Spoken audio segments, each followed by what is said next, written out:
I'm speaking with Jim Lorimer in his office at Classic Productions in Worthington, Ohio, home of the Arnold Sports Festival. Jim, you've had a very diverse life with so many great achievements.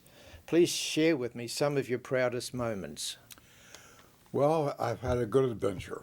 I've been around for quite a while. I am now 92 years of age, but I've had the good fortune of doing many different things. I, again, started out right after law school, entering the FBI.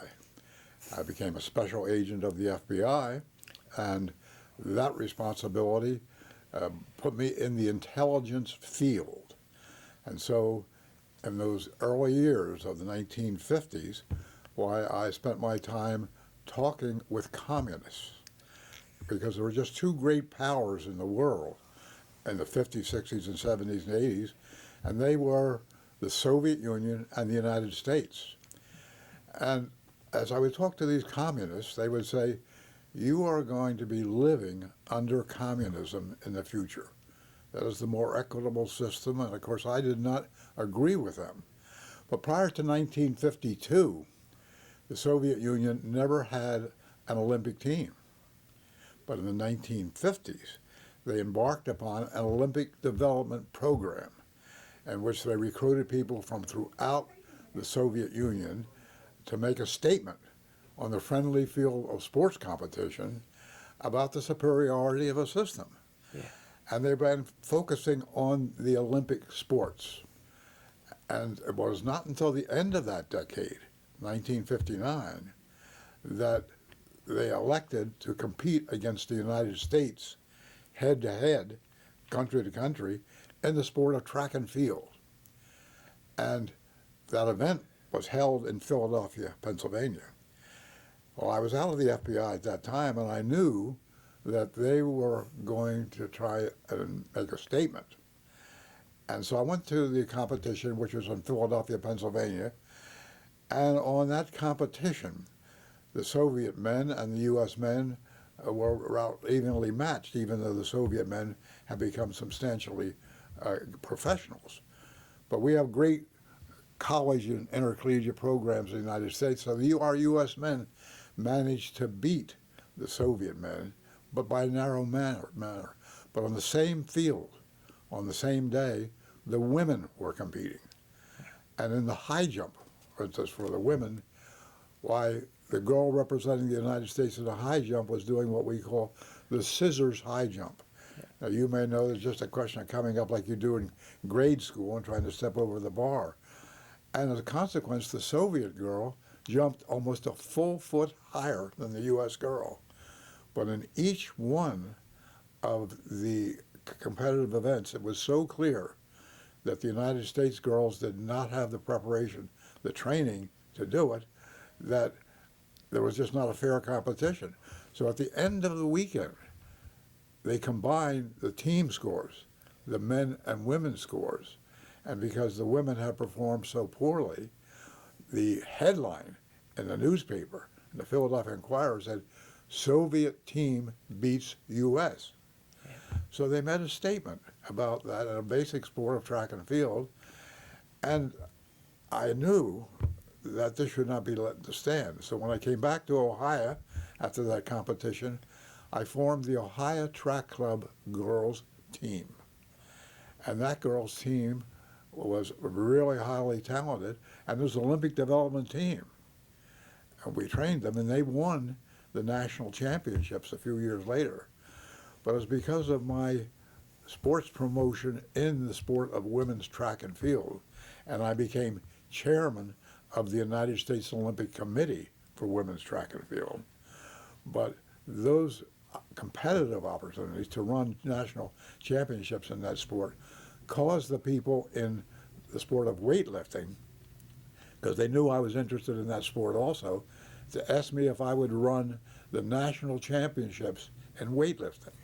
So in 1967, I agreed to run the national weightlifting championships here in Columbus, and that was quite a successful event. The result of which was they then asked me if I would run the World Weightlifting Championships, which had never been held in the United States. and I agreed to do that. So in 1970, we ran the World Weightlifting Championships here in Columbus, Ohio, but I also knew to make the weightlifting championships financially viable, I needed to have a Mr. contest. So we elected to have a Mr. World contest, and I got ABC TV Wide World of Sports to cover it, but then I had to get the 6 top bodybuilders in the world to come in and compete. And one of whom was a young Austrian who had just come over to the United States. And I called him, told him about this, and he agreed to come to the competition. He came into the competition, and he beat Sergio Olivia. It was a great full house competition with 4,000 people. And after the event, Arnold came up to me and said, "This is the best event I have ever been in. When I am done competing, I am going to come back to Columbus, Ohio, and ask you to be my partner." And I said, "Yeah." Well, so the next 5 years, he won everything. He won the Mr. Olympia contest in 70, right on through to 75. But after the 1975 Olympia, which was held in South Africa, which was the time he made the movie Pumping Iron, he stopped on the way back from South Africa in New York and called me and said, "I would like to talk." And it's 1975, Arnold said, again, "I have been winning the Olympia now for 6 times. They're still paying me $1,000 to win the top prize in the world." He said, "I wish to professionalize this sport. I want to recognize these athletes and legitimatize the activity." And he said, "I want to have next year, in the year 1976, the Olympia contest here in Columbus, Ohio, and I will get the athletes here. I will help get sponsors. You run the competition."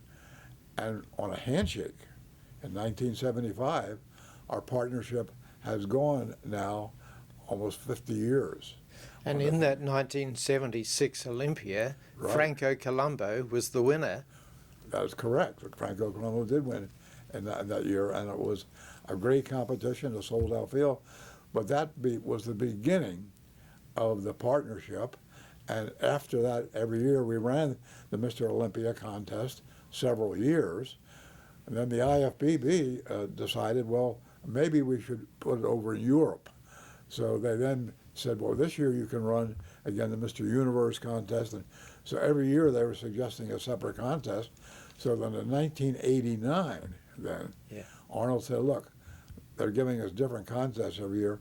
Let's have a contest with my name on it, and that can't be taken away from me. And we will give the highest cash prize in the sport, and we will have a great event. So it was in 1989 that we began the Arnold Sports Festival, the Arnold Classic.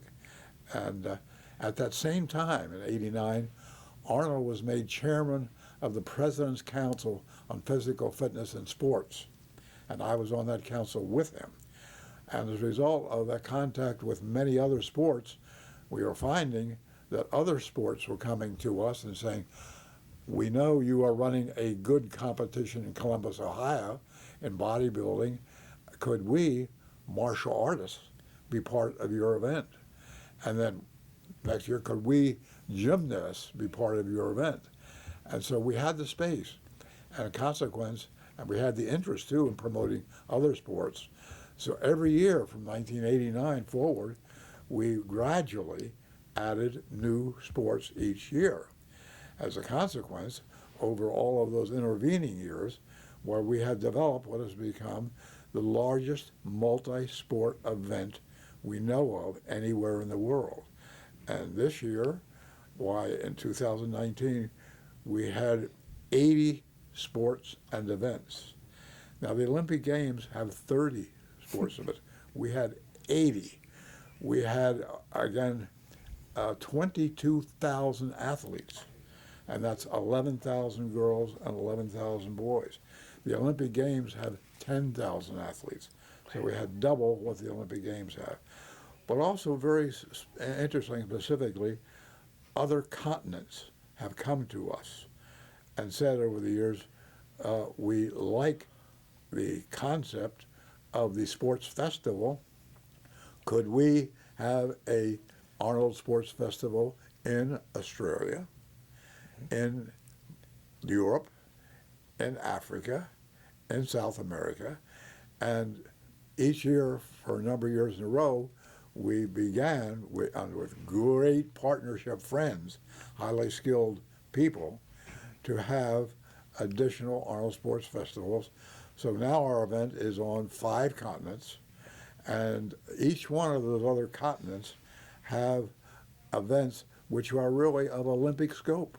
All of them have, again, at least 30,000 athletes and 10 sports. So it's been a great, great program, and it's been a great fun.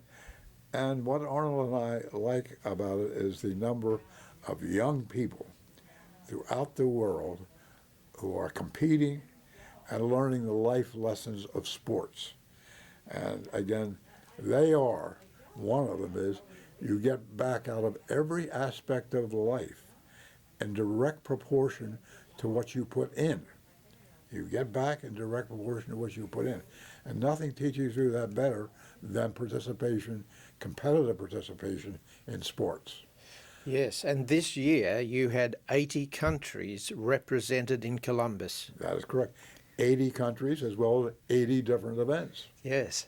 That's something that's unmatched, but that's been a gradual growth, you understand, over a period of time. And we have a great team of people. We have a tremendous physical capability here.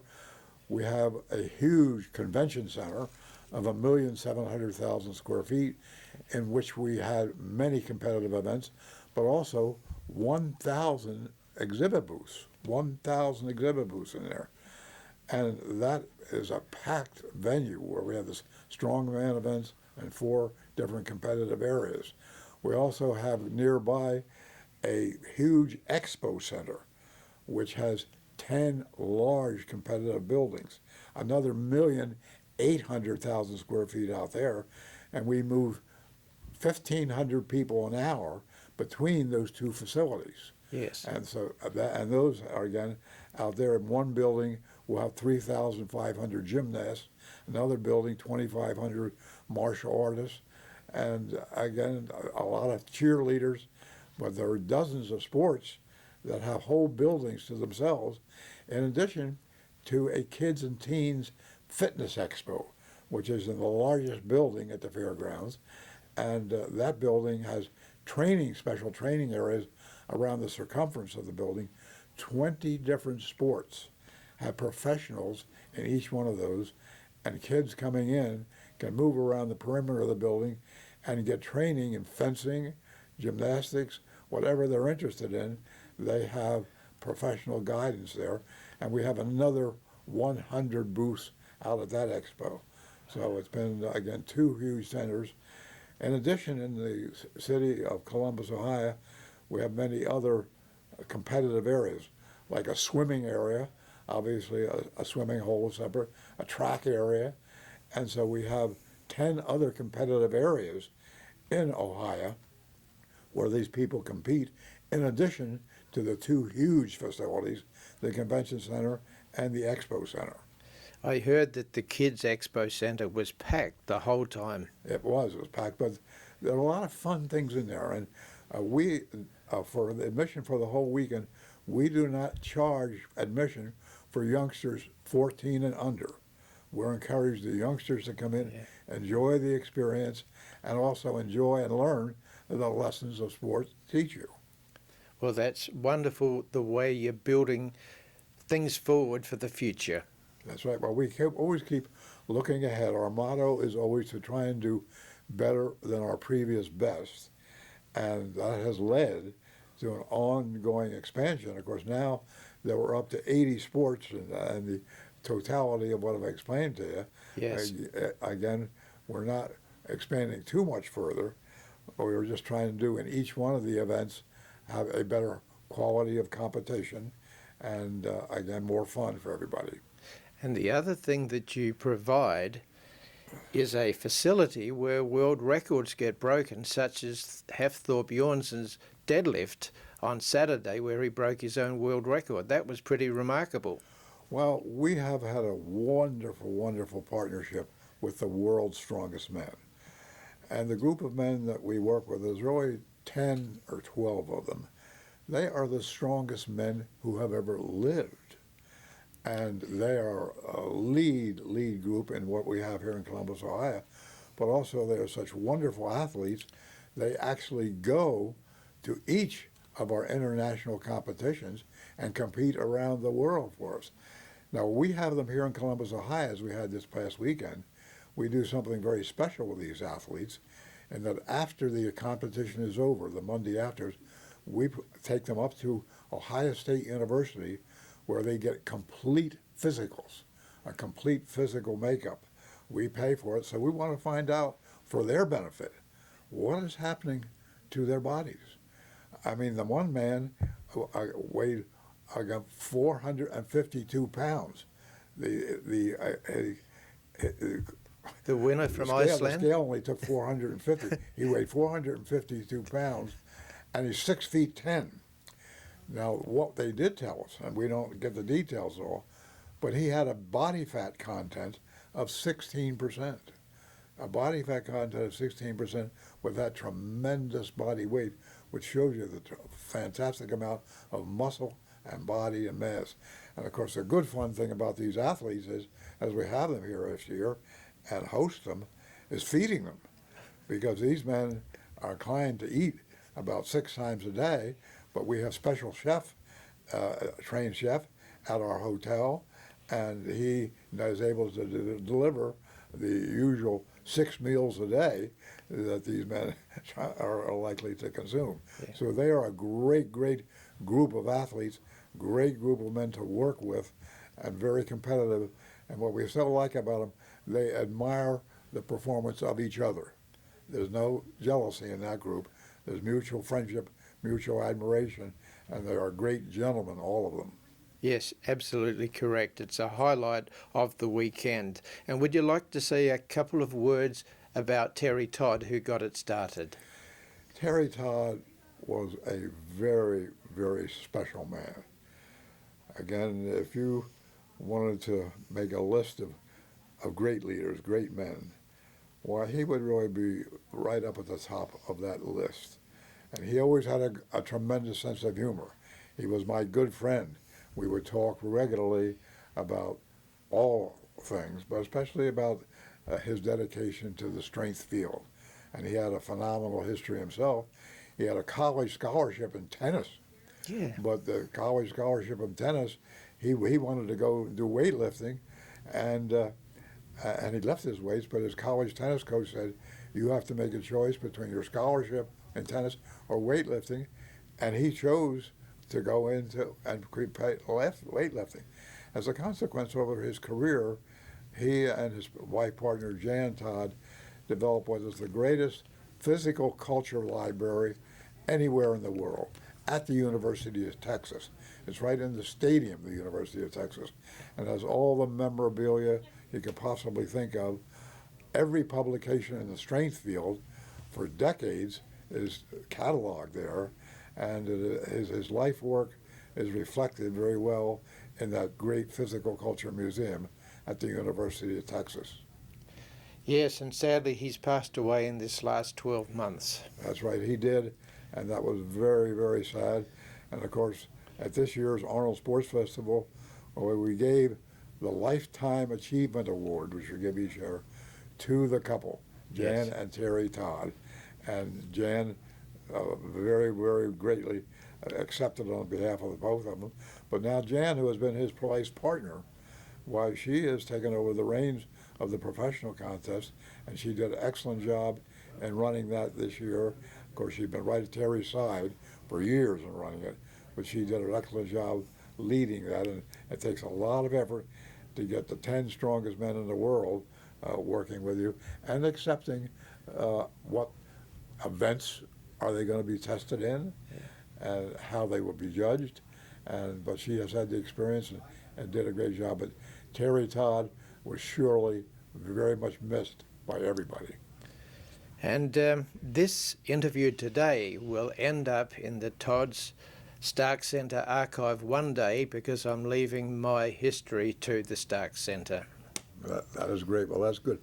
And again, with the adventure story we tell you, what we've done with the Arnold, why we're very pleased that that might be part of some history somewhere. It certainly will, and I've worked out then that your relationship with Arnold goes back 49 years Right. to 1970, and I would say that Arnold is one of the most amazing and outstanding individuals I've ever met in my life. I'm sure you have a comment on that.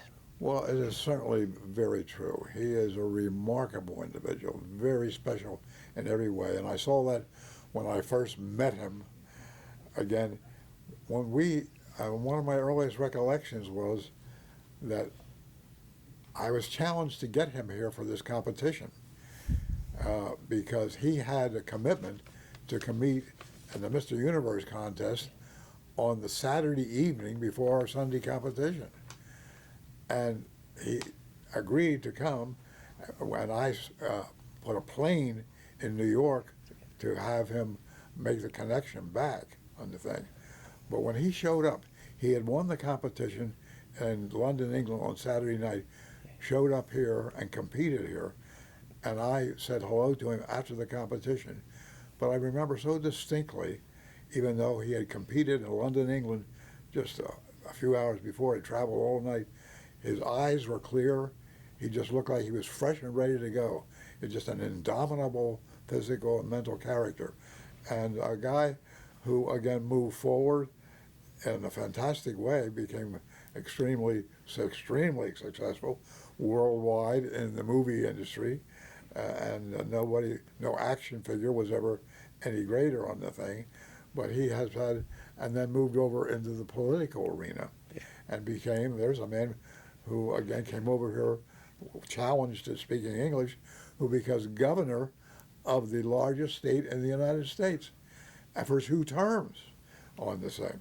So there was just no limit to what he can doing, and now he is very much involved with the University of California. There has a school named after him at the University of California. Very much involved in the world, again, environmental movement, and so he continues to do a tremendous amount of work on behalf of a lot of causes, and he is very, very dedicated, a great help. He works out every day, and he still laughs more than anybody, and we love and have had him as a very, very special friend for almost half century.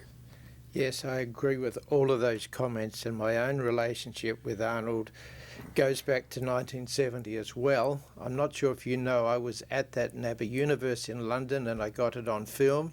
I've shared that with Arnold, and we chatted about it on video the other night over there at the Arnold contest, and we shared great memories that go back together from 1970 and the 1971 Olympia, which I also filmed and which Arnold won. Oh, so we, between us, have a shared close relationship with Arnold, which we treasure. And it is said that if he had been allowed, he could have run for president, and no doubt he would have got it. He would have been president of the United States. Yes. And it's only the Constitution provision with respect to natural-born citizens. Yeah. And that was a loss for our country, because he would have done, as he did, a fantastic job of leading. Yes, absolutely, he would have. Do you think you will have an expansion to more countries or more cities in the future for the Arnold Sports Festival? Well, we have always been growth-oriented, and Asia, for instance, has been a challenging area for us. We've had the Arnold Classic in Hong Kong, but getting the proper situs and the proper partnership. Your partnership had to be people who are very experienced in running sports competitions, but also have had some experience in putting an exposition together. And so those two combination of leadership skills are something we look for, and we still are looking for a home base in Asia somewhere, but there are other areas. Moscow has been a situs that has been promising for us, but We proceed cautiously because we already have 5 Arnold Classics, and we want to make sure that each one of them continues successfully. And maybe one in Seoul, South Korea, possibly in the future for Asia. Yes, we've looked at Seoul, and we've looked at a number of sites. Well, you've certainly left a personal legacy to the sports of fitness and bodybuilding, and that's how I think you'll be remembered, from the way you've grown the sport around the world and Arnold's fitness crusade. Well, it's been a great adventure and a great fun, and of course Arnold and I have shared a lot of joy with seeing, and the real meaningful part of this for both of us, as I think I mentioned, is how many lives are affected in a healthful way. And this has never been at all about money for us. I am a one who is, I should be in a rest home somewhere, really, but I'm well retired. And Arnold, of course, doesn't need the money. What we need is, again, an adventure involving a lot of young people learning the lessons of sports, having a good time, and as we do that, well, we think we are doing something that has proved meaningful.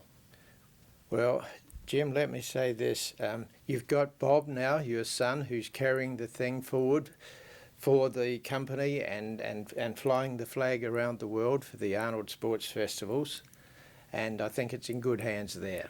I agree with you 100%. Of course, Bob has lived with this all of his life, and we've been grooming him for some years now. He has been the primary leader in the international expansion. And of course, he still is very, very much front and center in what we do in Columbus, Ohio, but his energy and ability to travel to all those continents continually and maintain the relationships with very good partners and friends over there has been phenomenal. And we are optimistic that the Arnold Sports Festival is going to be continuing for some while, and we have a commitment between all of us that is a major objective, to have a continuation of a great sports festival opportunity for a large number of people around the world.